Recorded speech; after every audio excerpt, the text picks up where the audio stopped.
Hello दोस्तों, नमस्कार। स्वागत है आपका हमारे यूट्यूब चैनल एग्जाम इंस्ट्रक्टर पर। जैसा कि आपको पता है कि अभी एयरफोर्स का एग्जाम है 22 सितंबर को, तो उसी सीरीज में एक प्रैक्टिस सेट और। चलिए शुरू करते हैं आज का प्रैक्टिस सेट, बट उससे पहले मोटिवेशन के लिए एक कोट है आपके लिए। If you can dream it you can do it, if you dream it you can achieve it, you can do it. अगर आप सोच सकते हैं तो आप कर सकते हैं। तो इस सीरीज का पहला क्वेश्चन है, select the most appropriate synonym of the word abstain। अब क्वेश्चन आपको एनालाइज करना होता है। जब भी आप लोग कोई क्वेश्चन को पढ़ें, क्वेश्चन तो हो जाएगा बट उससे पहले आपको मीन पता होना चाहिए। सिर्फ एक ही वर्ड का नहीं, आपको 4 ऑप्शंस को भी एनालाइज करना होता है इसी सीरीज में। चलिए पहले एनालाइज कर लेते हैं ऑप्शंस को, then after we will go for answer. अब एब्सटेन जो वर्ड है, इसका मीन क्या होता है? It is concisely choose not to do और एंजॉय समथिंग। मतलब कोई चीज को ना करना, कोई चीज को करने से मना कर देना, इट मींस होता है एब्सटेन, यानी कि बचना। एक्चुअली हम लोग अगर वन वर्ड में बोले तो उसको बोल सकते हैं कोई काम से या फिर कोई चीज से बचना। ओके, सो अपना जो फर्स्ट ऑप्शन रहने वाला है दैट इज परस्यू। और परस्यू करना का क्या होता है? बोलते हैं ना कि तू क्या करियर परस्यू कर रहा है, क्या चीज कर रहा है। तो means to follow, to chase और एक्टिवली एंगेज इन समथिंग। खुद को कोई चीज में इन्वॉल्व करना, एंगेज करना। उसके बाद है फॉरबेयर। फॉरबेयर का मीन्स क्या होता है? टू पोलाइटली और पेशेंटली रेस्ट्रेन, यानी कि खुद को बचाना, खुद को दूर करना, टू रिमूव समथिंग। और one self from doing something, खुद को रेस्ट्रेन करना, पेशेंसली एंड पोलाइटली, बहुत पोलाइट वे में खुद को रेस्ट्रेन करना, बचाना कोई चीज करने से। And this closely matches the definition of abstain, जो कि इस वर्ड से क्लोजली रिलेट भी कर रहा है, क्लोजली रिलेटेड भी है। अब एक वर्ड इंडल्ज। इंडल्ज करना means to allow one self to enjoy the pleasure of something, यानी कि ये इसका एंटेनिम हो जाएगा। इंडल्ज क्या होगा? एब्स्टेन का एंटेनिम होगा, एंड जो फॉरबेयर है वो होगा इसका सिनोनिम। तो आप लोग अगर अपनी वोकेब में कुछ वर्ड्स ऐड करना चाहते हैं तो आप लोग क्या कर सकते हैं? एब्स्टेन का सिनोनिम रहने वाला है फॉरबेयर, एंड एब्स्टेन का एंटेनिम रहने वाला है इंडल्ज, खुद को इन्वॉल्व करना कोई एक्टिविटी में। Now fourth option is embrace. Embrace का मतलब होता है टू एक्सेप्ट, टू वेलकम और होल्ड समथिंग विलिंगली। अपनी इच्छा से कोई चीज को एम्ब्रेस करना, कोई चीज की तारीफ करना, कोई चीज को स्वीकार करना, होल हार्टेडली। तो अब आइए क्वेश्चन पर। Now this are the most appropriate synonym of the word abstain. अब आपको चारों ही ऑप्शंस के मीनिंग पता है, तो आप लोग कैंसिल आउट करके, एंटोनिम सिनोनिम करके इसका आंसर फाइंड आउट करते हैं। तो आंसर रहने वाला है फॉरबेयर। फॉरबेयर का मतलब भी होता है एब्स्टेन करना, बचना कोई चीज से। ओके, एंड सेकंड वर्ड, पहले वर्ड्स देख लेते हैं, उसके बाद में we will go for the question. Change the voice. ये वॉइस में तो क्या ही ऑप्शंस को एनालाइज करना है। एंड सेकंड क्वेश्चन क्या है? Choose the correctly spelled word. ये सारे ही वर्ड्स रहने वाले हैं मिलेनियम। मिलेनियम वर्ड की करेक्ट स्पेलिंग को चूज करना है। तो एक थ्योरी इससे पहले भी था, एकोमोडेशन था। एकोमोडेशन में भी मैंने क्या बताया था? Double C double M. Likewise उसी तरीके से यहाँ पे भी क्या है? Double L double N. तो ये ऑप्शन रहने वाला है, ये तो कैंसिल आउट कर देना, कैंसिल आउट कर देना। And this one also second option रहने वाला है correct answer. Third question, change the voice. अब आपको इस सेंटेंस का वॉइस चेंज करना है। The storm has damage the bridge. Storm की वजह से ब्रिज डैमेज हो चुका है। अगर हिंदी में भी देखें तो ब्रिज को डैमेज किया जा चुका है, किसके द्वारा? By the storm. तो इंग्लिश में भी यही रहने वाला है, ज्यादा हिंदी में और इंग्लिश में डिफरेंस नहीं रहता है। द ब्रिज हैज, अब यहाँ पर हैज आया है तो हमको क्या करना है? इसका जब पैसिव बनाएंगे तो हैज के साथ में हैज बीन लग जाएगा, बस इतना। तो आपको ऑप्शंस में एक तो देखना है कि हैज के साथ में बीन कहाँ लगा है। इसमें तो हैज का हैज ही है, तो ये कैंसिल आउट हो जाएगा। वॉज कैसे हो सकता है? इसके बाद में ये हैड बीन हुआ है, जो कि चेंज नहीं हो सकता, टेंस इसमें चेंज नहीं किया जाता। तो ऑप्शन नंबर सी रहने वाला है करेक्ट आंसर। उसके बाद में है चेंज इनटू डायरेक्ट या फिर इनडायरेक्ट। अब देखते हैं कि डायरेक्ट में दिया हो कि इनडायरेक्ट में। चलिए, he said I will be there at noon। उसने कहा कि मैं नून यानी दोपहर तक वहां पर होऊंगा, तो उसके द्वारा कहा गया था। यही सेंटेंस में हमको देखना है। तो he said, he says वाला कट जाएगा, he said। ओके, अब हमारे पास में तीन ऑप्शंस है। that ठीक है, यहाँ पर कंजक्शन रहेगा दैट, उसके बाद में विल बी का हो जाएगा वुड बी, विल बी का हो जाएगा वुड बी। चलिए वुड बी यहाँ पर भी है, वुड बी यहाँ पर भी, यहाँ पर शुड आया है तो कैंसिल आउट करना है, कैंसिल आउट करना है, एलिमिनेट करना है। अब he said that he would be there at the noon and he said that he will be there at the noon. he would be and will be वाला तो वैसे हम लोगों ने कट कर देते, he would be there at noon, he said that he would be there at noon and he says that he would be there at noon। ये cancel and ये वाला कैंसिल, तो अपना ऑप्शन रहने वाला है A, correct answer. Okay, select the antonym of ephemeral and हम लोग 4 ऑप्शंस को एनालाइज करें उससे पहले देख लेते हैं इनके मीनिंग। एफिमेरल का मतलब होता है शॉर्ट लिव्ड, टेम्परेरी या फिर पासिंग क्विकली, यानी कि जो चीज क्षणिक होती है, क्षण भर के लिए रहती है, कम समय के लिए रहती है, उसको बोलते हैं एफिमेरल। एंड ट्रांजिएंट का मतलब भी यही होता है, lasting only a short time, बहुत कम टाइम के लिए जो टिकता है उसको भी क्या बोलते हैं, ट्रांजिएंट। यानी कि ये दोनों तो क्या हो गए, सिनोनिम हो गए। उसके बाद में परपेचुअल, परपेचुअल का मतलब होता है कंटिन्यूइंग फॉरएवर और अ वेरी लॉन्ग टाइम, जो बहुत समय के लिए रहे, बहुत ज्यादा समय के लिए रहे, उसको हम लोग बोलते हैं परपेचुअल। एंड फ्लीटिंग का मतलब भी होता है lasting for a very short time, बहुत कम समय के लिए रहे। एंड ब्रीफ का मतलब होता है शॉर्ट इन ड्यूरेशन, जो बहुत छोटी चीज, जैसे कोई चीज को समराइज करना होता है, ब्रीफली बताना होता है।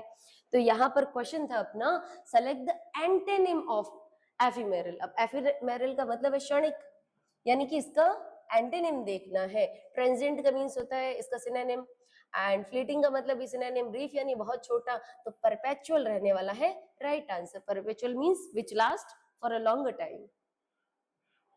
Okay, choose the one word for a person who hates women, जो औरत से नफरत करे, औरत जाति से नफरत करे, उसको हम लोग क्या बोलेंगे? फिलेंथ्रोपिस्ट तो नहीं बोलेंगे, बिकॉज फिलेंथ्रोपिस्ट तो होता है कि one who loves mankind, and misanthrope का होता है the one who hates mankind. And उसके बाद में है misogamist who hates marriages and all. उसके बाद में ऑप्शन नंबर ए है मिसोगाइनिस्ट, यानी कि the person who hates women.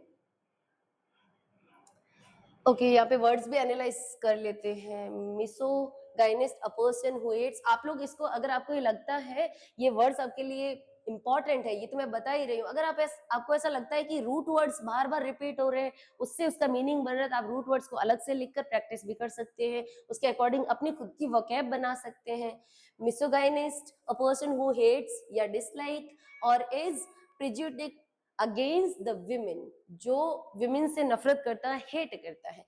Philanthropist, a person who loves human kind और promotes human welfare often through generous charitable donations, वो डोनेशन वगैरह भी देता है मानव की भलाई के लिए, जनहितैषी होता है। उसके बाद में एक वर्ड है misanthrope, means a person who dislikes human kind and avoids society. उसके बाद में है misogamist, a person who hates और ऑपोजिट्स मैरिजेस, जो मैरिज के खिलाफ होता है। स्पॉट द एरर, आपके पास सेंटेंस है, neither of the two brothers are eligible for the post, यानी कि दोनों ही भाइयों में से कोई भी पोस्ट के लिए एलिजिबल नहीं है, यानी कि दोनों में से कोई नहीं है, यानी जिस जो एलिजिबल है वो तो कोई नहीं है, यानी कि सिंगुलर हो जाएगा। और सिंगुलर है तो यहाँ पर हेल्पिंग वर्ब भी तो सिंगुलर आनी चाहिए थी, तो यहाँ पर रहने वाला है none of the two brother is eligible for the post, दोनों ही भाइयों में से कोई भी एलिजिबल नहीं है, तो यहाँ पर एरर है अपने पार्ट सी में।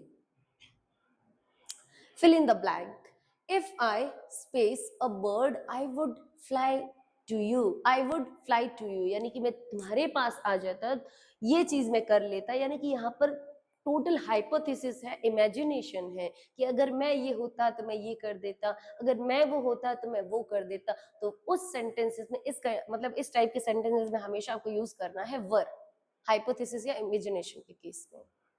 अब है इडियम या फिर French. To leave no stone unturned, यानी कि अपना पूरा जोर लगा देना, अपना 100% दे देना। तो इसको हम लोग इंग्लिश में कैसे बोलेंगे? To leave no stone unturned. एक भी पत्थर ऐसा नहीं जिसको मैंने टर्न नहीं किया, यानी कि एक भी टास्क ऐसा नहीं है जिसको मैंने करने का ट्राई नहीं किया, यानी मैंने अपना 100% दिया। तो to act in a logical way, no. To try every possible way, हर तरह से प्रयास करना, okay. To get fired from a job, job से निकाल दिया जाना, no. To build a house, no. Option number B रहने वाला है राइट आंसर। अब नेक्स्ट क्वेश्चन है, he is blind space his own faults, यानी कि उसको अपनी गलती कभी नहीं दिखती है। तो यहाँ पर ब्लाइंड के साथ में इस केस में हमेशा यूज करेंगे preposition that is blind to. Blind to be his own faults, अपनी खुद की गलतियों को नजरअंदाज करना, उनको कभी नहीं देखना, अवॉइड करना। चलिए अब एक कर लेते कॉम्प्रिहेंशन के लिए passage. Read the following passage and answer these questions. Reading books regularly is often seen as just a hobby. वैसे तो नॉर्मली देखा जाता है इसको हॉबी की तरह, but it's benefits go far beyond enjoyment. But इसके बेनिफिट्स बहुत ज्यादा, एंजॉयमेंट से भी ज्यादा बहुत सारे, इसके अलावा भी बहुत सारे बेनिफिट्स है इसके।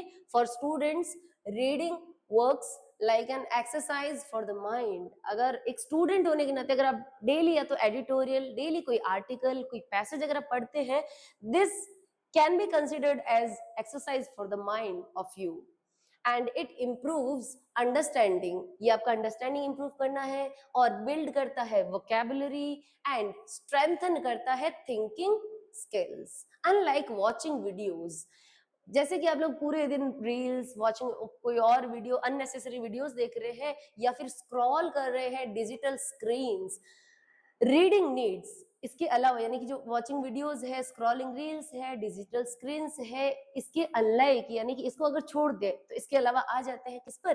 रीडिंग पर। रीडिंग नीड्स फुल अटेंशन, यानी कि इन वीडियोस में, इन स्क्रॉलिंग रील्स में या फिर कोई भी डिजिटल स्क्रीन को अगर आप स्क्रॉल कर रहे हैं, उसमें कोई भी अटेंशन की जरूरत नहीं है। वो आपका माइंड को डाइवर्ट करता है, आपके आईक्यू भी वीकन करता है, आपका कंसंट्रेशन को भी कम करता है। But reading needs full attention and it makes students think, understand ideas and जज information and link different concepts together. अब रीडिंग से आपका क्या फायदा होता है? आप थिंक कर पाते हैं, आप आइडियाज को अंडरस्टैंड कर पाते हैं, आप इंफॉर्मेशन को जज कर पाते हैं, एनालाइज कर पाते हैं and link different concepts together. आप जितना पढ़ोगे आप उतना कॉन्सेप्ट्स को लिंक कर पाएंगे, उतना चीजों को जान पाएंगे।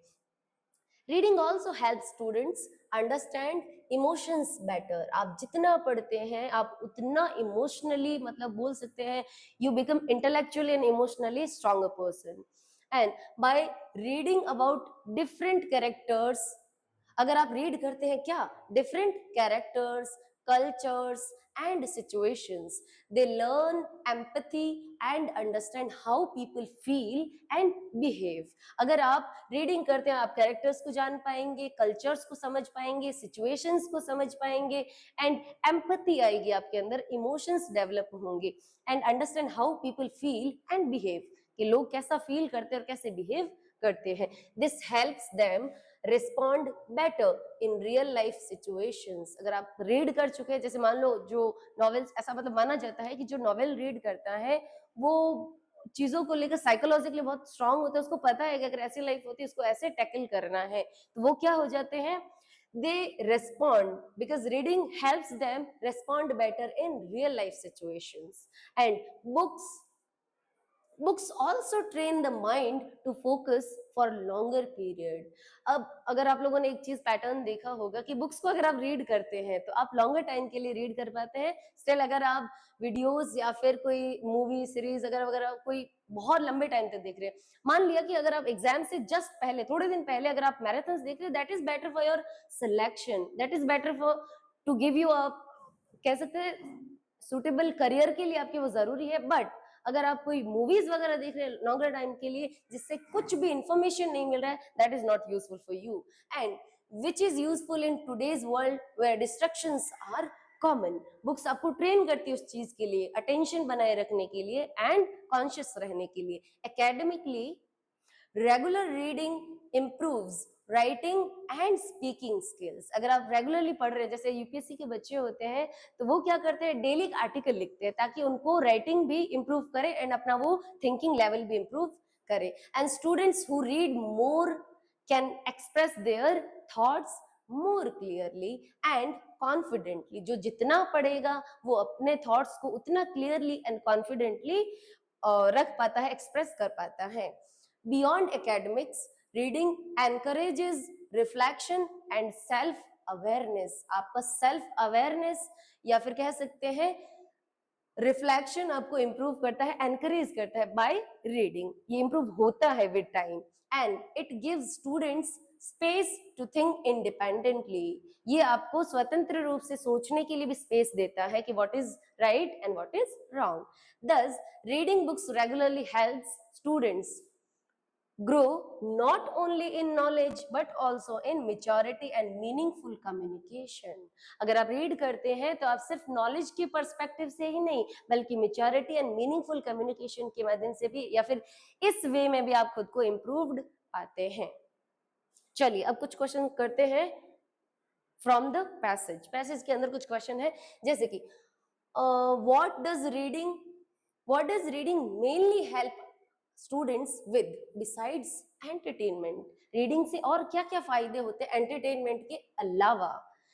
क्या इससे कुकिंग स्किल इंप्रूव होता है, या फिर इससे स्पोर्ट्स एबिलिटी इंप्रूव होता है, या फिर इससे फिजिकल स्ट्रेंथ इंप्रूव होता है, या फिर इससे इंटेलेक्चुअल ग्रोथ होता है। इंटेलेक्चुअली यानी कि आप बौद्धिक रूप से खुद को इंप्रूव पाते हैं, आपका बौद्धिक विकास हो पाता है।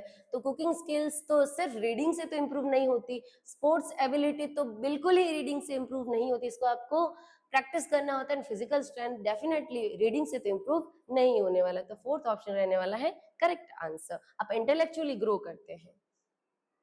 How does reading improve emotional intelligent. अब रीडिंग से आपका जो इमोशनल इंटेलिजेंट है वो कैसे इंप्रूव होता है?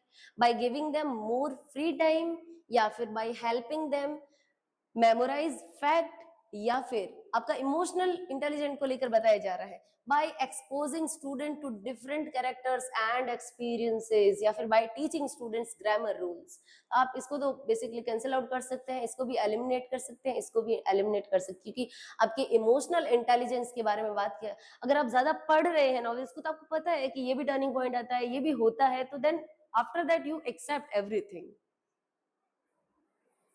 The word empathy in the passage means, अब इनमें से कौन सा वर्ड है जो कि इसका सिमिलर मीनिंग दे रहा है? The ability to understand others feeling, या फिर the habit of collecting books, या फिर the skill of memorizing stories, या फिर the ability to read quickly। तो ये तो नहीं होने वाला है, बुक्स के कलेक्शन का भी नहीं है, the skill of memorising stories भी नहीं रहने वाला है। तो एम्पैथी मीन होता है एम्पैथी मीन्स सहानुभूति। एम्पैथी मीन्स सहानुभूति यानी कि दूसरों की फीलिंग्स को समझ पाना। Option number A. Which of the following statements is true according to the passage? Reading requires very little attention, या फिर reading only helps in entertainment, not academics? Students who read regularly express ideas more clearly, and reading reduces a student's ability to focus। ये तो बिल्कुल नहीं रहने वाला है, ये नेगेटिव पॉइंट है। एंड ये भी नेगेटिव रहने वाला है कि एकेडमिक्स में नहीं हेल्प करता, बिल्कुल करता है reading. By reading requires very little attention, नहीं, रीडिंग में तो बहुत ज्यादा अटेंशन की जरूरत होती है। तो option number C, students who read regularly express ideas more clearly। Identify the synonym of stringent from the text। अब टेक्स्ट में से आपको क्या इसका मीनिंग देखना है, तो आइए इससे पहले हम लोग एनालाइज कर लेते हैं इनके ऑप्शंस को। फोस्टर, फोस्टर का मीनिंग क्या रहने वाला है? टू एनकरेज, टू नर्चर, या फिर to promote the growth of something, यानी कि कोई चीज को बढ़ाना, उसकी स्पीड बढ़ा देना, उसकी ग्रोथ बढ़ा देना, उसका विकास करना, उसको आगे तक ले जाना, is to foster something. And अनोंगजेंट means not a understand English word, means ये कह सकते हैं one who who does not understand English word, likely a typo or non-word distractor, उसको कुछ भी इंग्लिश का समझ में न आता हो. Now stringent यानी the exact word itself meaning strict or rigorous, यानी कि बहुत ज्यादा stringent का मीन्स होता है जो बहुत ज्यादा strict होता है या फिर rigorous होता है in nature. उसके बाद में toward a preposition meaning in the direction of और इन द रिलेशन टू, कोई चीज से संबंध दिखाना या फिर डायरेक्शन दिखाना. तो यहाँ पे स्ट्रिंजेंट का मीनिंग क्या रहने वाला है? तो अगर हम लोग चेंज करना चाहे तो यहाँ पर एक वर्ड ले सकते हैं स्ट्रिक्ट या फिर रिगरस. अगर ऑप्शन में आपको ये देखने को मिले तो ऑप्शन नंबर सी रहने वाला है. स्ट्रिक्ट के बजाय रखे तो रिगरस. रिगरस यानी स्ट्रिक्ट एंड स्ट्रिंजेंट मींस भी स्ट्रिक्ट. English grammar. अब कुछ ग्रामर के सेंटेंस इंप्रूवमेंट के क्वेश्चंस देख लेते हैं. No sooner had he entered. अब यहाँ पर आगे क्या सेंटेंस रहने वाला है आपको ये पता होना चाहिए कि नो सूनर के साथ में क्या फिक्स्ड प्रीपोजिशन रहने वाला है, क्या फ्रेजल वर्ब रहने वाला है. तो नो सूनर के बाद में हमेशा आएगा THEN देन, यानी कि no sooner had he entered the room then the lights then it lights, यानी कि जैसे वो रूम में एंटर होता है वैसे ही लाइट होती है. ओके, एप्रोप्रिएट प्रीपोजिशन देखना है. She is proficient English. तो आपको ये चीज पता होना चाहिए कि प्रोफिशिएंट के साथ में हमेशा इन प्रीपोजिशन यूज होता है एंड गुड के साथ में at. Good at something and proficient in something. तो she is proficient in English. Okay, अब हमको इस क्वेश्चन में क्या करना है? Find error part. एरर कौन से पार्ट में है? The news are very disappointing. ये बता रहे हैं कि समाचार बहुत डिसअपॉइंटिंग है, बहुत निराश कर देने वाला है. तो न्यूज क्या है? तो definitely it's an uncountable noun.